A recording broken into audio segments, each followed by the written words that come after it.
not your daddy. Get away from Luke, here. I am not your daddy. Luke, I am not your daddy. No, no, no. You can find your father and let your father read a book to you. Oh, Snugglebucks. Luke, I'm not your daddy. No, absolutely not. Here's what you should do. You should go downstairs, go out to the street, and then wait for your daddy to come and pick you up. All right, ready? Chapter 3, Thomas and Scruff. I've never read this book before. Thomas's friend Whiff worked at the waste dump on the island of Sodor, biffing and bashing trucks full of trash. Keeping Sodor clean and tidy was a lot of work. It was a very important job. One day Thomas went to tell Whiff some good news. "I'm fetching you a helper," he peeped. Whiff was very excited to hear this. Thomas steamed to the docks to meet Scruff, the scruncher. "Hello, Thomas," Scruff chuffed. "I can't wait to scrunch some trash." Thomas liked Scruff. He thought he was very nice. He also thought Scruff looked very dirty.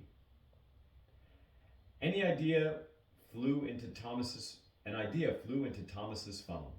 He asked Scruff to wait right there for a special surprise. When Thomas chuffed away to gather some brushes and buckets and soap and sponges. Back at the docks, Thomas showed Scruff his surprise. "With a splish and a splash, you'll be clean in a dash," he peeped. But Scruff was scared. He had never seen soap or brushes before. He did not like the surprise at all. With a clickety-clack, Scruff swooshed away and hid in the siding.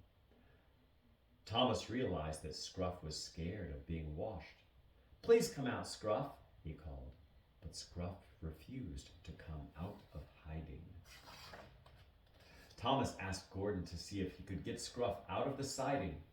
"Scruff, would you like to see my express carriages?" Gordon asked. "They're green and very grand." But Scruff didn't want to see the carriages. He stayed right where he was. Next, Thomas asked Henry to try. "Scruff, would you like to help fetch my special coal?" Henry huffed.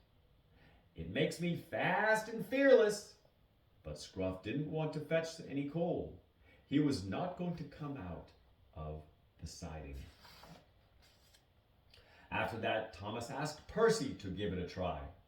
"Scruff, would you like to pull my mail trucks?" Percy peeped. "They're packed with parcels." But Scruff didn't want to pull the mail trucks. He just stayed put. Finally, Thomas remembered the one thing that Scruff did want to do. "Scruff, would you like to go and scrunch some trash at the waste dump?" Thomas asked. "You don't have to be clean for that." When he heard what Thomas said, Scruff wheeshed quickly out of the siding. He was ready to go.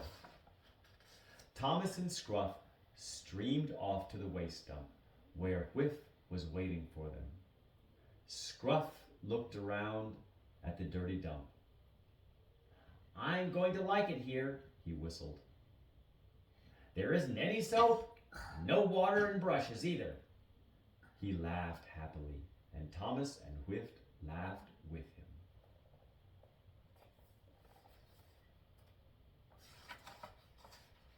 Number 4. Can we read number 4? Yeah. Number 4, Percy's new friends. And then we go to bed? Okay.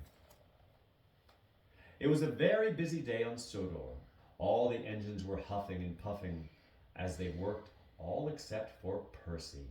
Percy wasn't busy. He wanted to play, but all the other engines were too busy to play with Percy. Percy puffed sadly to Bendham Docks. At the docks, a noisy bird was squawking loudly as it sat on Cranky's arm. "Hello, Percy," said Cranky. "This is my friend Seagull."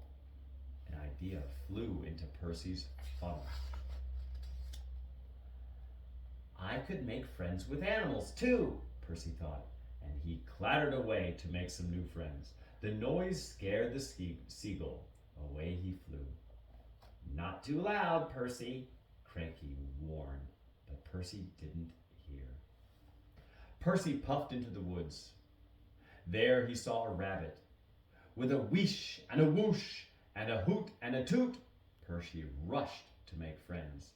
But the rabbit was frightened. It turned tail and raced away into the bushes.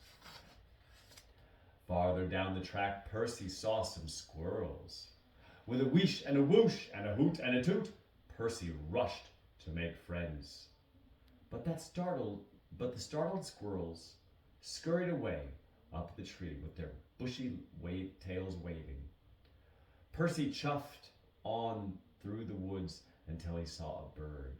Again, he rushed to make friends, but the bird squawked loudly and flew off. Percy was puzzled. Why didn't any of the animals want to be his friend? Suddenly, Percy heard the roar of an engine and the loud wheep of a warning whistle. "Bust my buffers!" cried Percy. He was frightened through and through. It was Gordon pulling the express. Percy shook from funnel to footplate as Gordon thundered past. Thomas happened to be near and saw what had happened. "Are you okay?" he asked Percy. "I was scared," Percy said. Gordon's big, and I'm only a little engine." Then suddenly an idea bubbled up in Percy's boiler. Percy set off back through the woods. This time he puffed slowly and carefully. Soon he saw the little bird. "Hello," Percy said quietly. "Cheep, cheep, cheep, cheep," the bird replied, and he flew onto Percy's buffer. Percy puffed on carefully and calmly. Next he saw the squirrels. "Hello, Mr. and Mrs. Squirrel," he said softly. "I didn't mean to scare you before." The squirrels leaped onto Percy's buffer too. Finally, Percy saw the rabbit again. "I'm sorry for being too loud before," he said to the bunny. The rabbit twitched its nose and hopped up next to the squirrels. Percy puffed proudly on with all his new friends. He was the happiest engine on Sodor.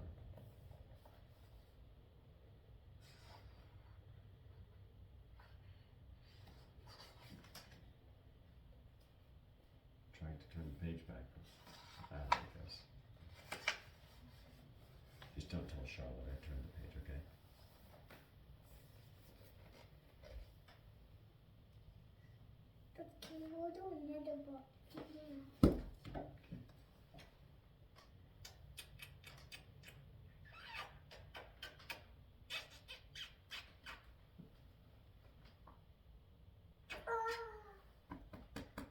All right, jump in. Do you want me to take your socks home?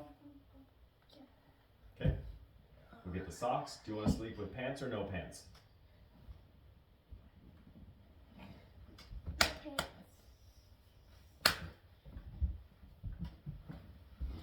Get up there. You little butter snuggle. Get off of there. All right, got it. Get off. This. Let's get your jacket.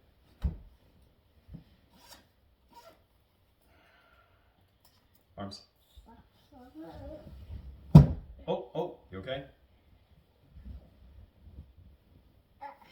You okay? Uh-huh.